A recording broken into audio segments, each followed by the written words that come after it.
什么是诉讼禁令？诉讼禁令来源于英美法中的 preliminary injunction， 在我国民事诉讼法中称之为诉讼行为保全。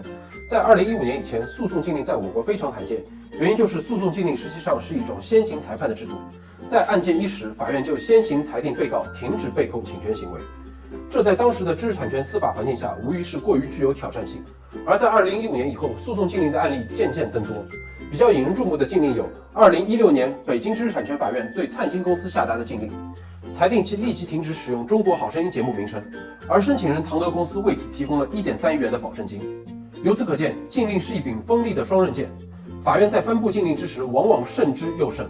归纳起来，法院通常会考虑以下这些因素：一、申请人在本案中具有极大的胜诉可能性；二、如果不及时制止被控侵权行为，将会对申请人造成难以弥补的损失；三、颁布禁令对被申请人的影响明显小于不颁布禁令而会给申请人造成的影响。